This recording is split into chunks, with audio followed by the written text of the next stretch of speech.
नमस्कार दोस्तों, स्वागत है आप सभी का। दोस्तों, इस पृथ्वी पर लगभग सभी जीव जंतु अपनी ज़िंदगी से बहुत प्यार करते हैं तथा मौत से बहुत घबराते हैं। मैं आज महाभारत की एक ऐसी कथा सुनाता हूँ जिससे उन लोगों को बहुत फ़ायदा होगा जो लगातार मौत से घबराते रहते हैं, जिन्हें मौत का डर लगातार सताता रहता है। तो दोस्तों, शुरू करते हैं।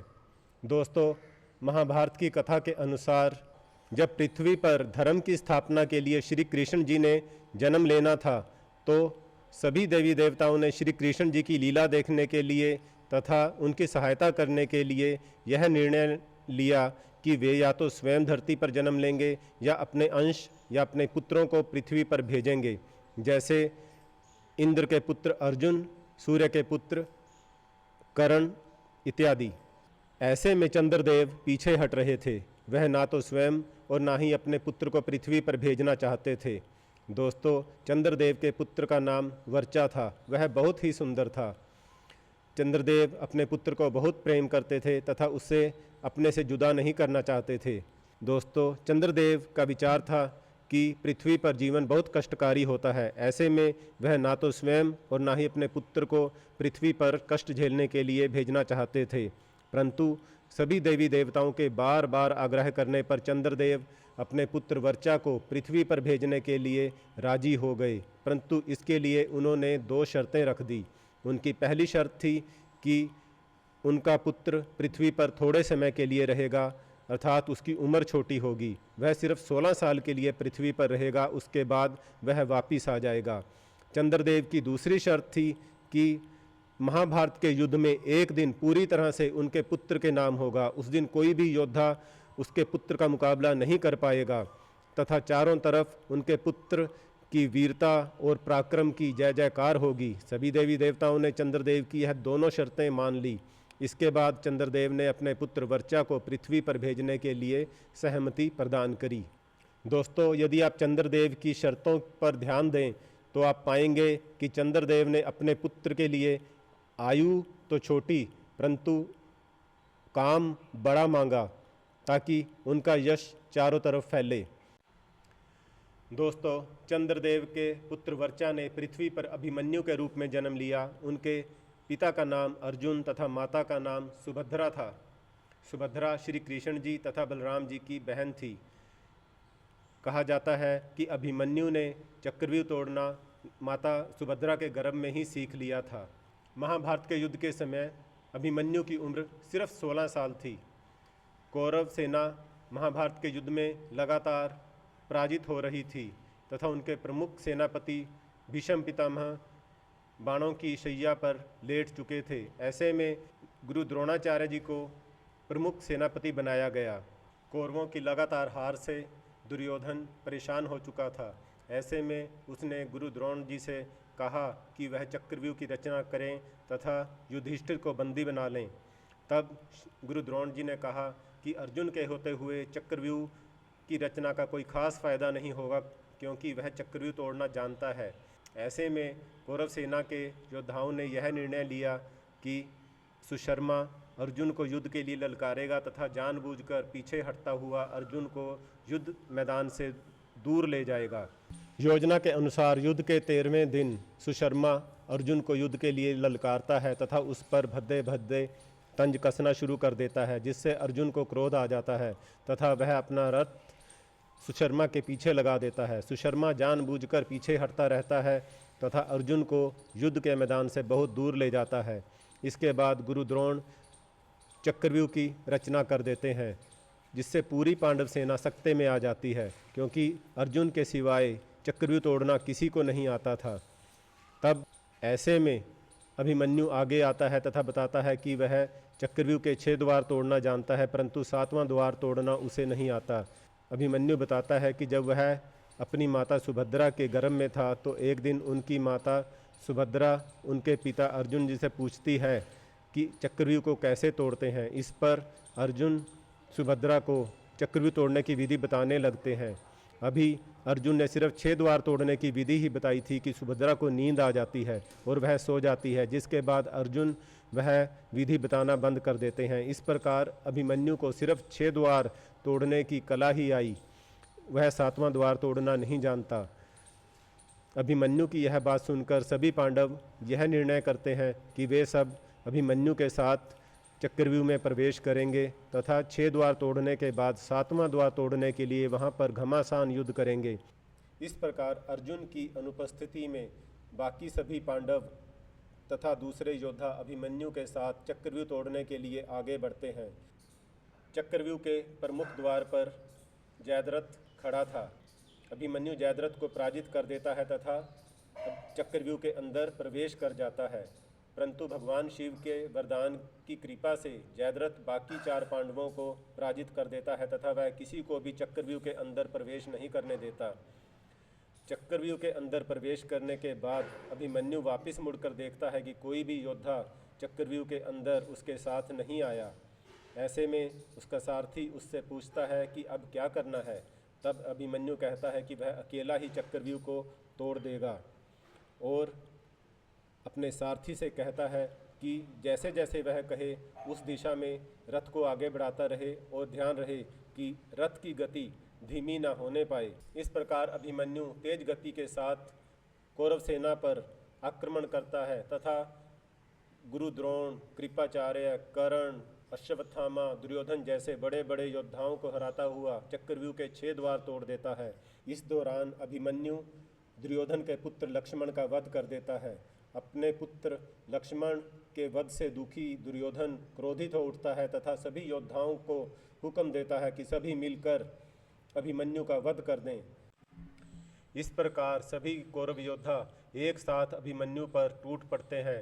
अभिमन्यु अकेला उन सभी का एक साथ मुकाबला करता है तथा सभी को बारी बारी से हराता है।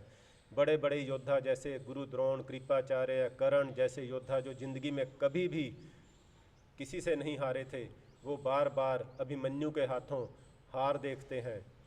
दुर्योधन तथा कौरव सेना के दूसरे योद्धा सभी युद्ध के नियमों को तोड़ देते हैं तथा अभिमन्यु के सारथी को मार देते हैं। अभिमन्यु के घोड़ों को भी मार दिया जाता है। अभिमन्यु के रथ को तोड़ दिया जाता है। अभिमन्यु पृथ्वी पर खड़े होकर उन योद्धाओं से युद्ध करता है, परंतु उसके बाद सभी योद्धा अभिमन्यु के अस्त्र शस्त्र भी तोड़ देते हैं। अभिमन्यु अपने टूटे हुए रथ का पहिया लेकर कौरव सेना पर टूट पड़ता है। ऐसे में सभी योद्धा मिलकर धोखे से अभिमन्यु का वध कर देते हैं। सूर्यास्त के बाद अर्जुन श्री कृष्ण जी के साथ वापस अपने शिविर में पहुंचते हैं। तब उन्हें पता लगता है कि किस प्रकार कौरव सेना ने उनके पुत्र अभिमन्यु का वध किया, जिससे क्रोधित होकर अर्जुन शपथ लेता है कि कल सूर्यास्त से पहले वह जयद्रथ का वध कर देगा। इसके बाद अर्जुन अपने गुरु द्रोणाचार्य जी के पास पहुंचता है तथा उनसे पूछता है कि हे गुरुवर, जब आप 8 योद्धाओं ने मिलकर मेरे पुत्र अभिमन्यु का वध किया तो उस वक्त मेरे पुत्र अभिमन्यु के चेहरे पर मौत का खौफ तो नहीं था।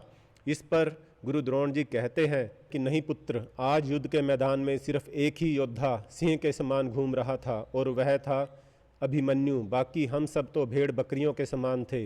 अभिमन्यु जिस तरफ भी गुजरता था, बाकी योद्धा भेड़ बकरियों के समान इधर उधर अपनी जान बचाने के लिए भागने लगते थे।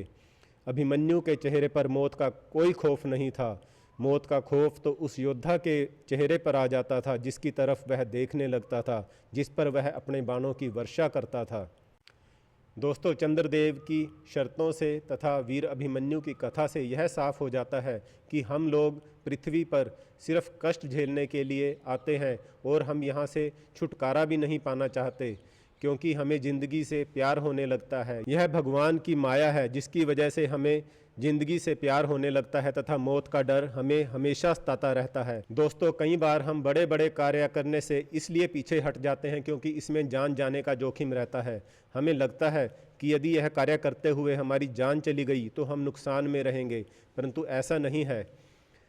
भगवान श्री कृष्ण जी ने भगवत गीता में कहा है कि कर्म करो, फल की इच्छा मत करो। श्री कृष्ण जी ने अर्जुन जी से कहा कि हे अर्जुन, तुम अपने कर्तव्यानुसार अपना कर्म करो, अपने कर्म से, अपने कर्तव्य से पीछे मत हटो। भागवत गीता में श्री कृष्ण जी ने अर्जुन से कहा था कि हे अर्जुन, आज तुम्हारा कर्तव्य युद्ध करना है।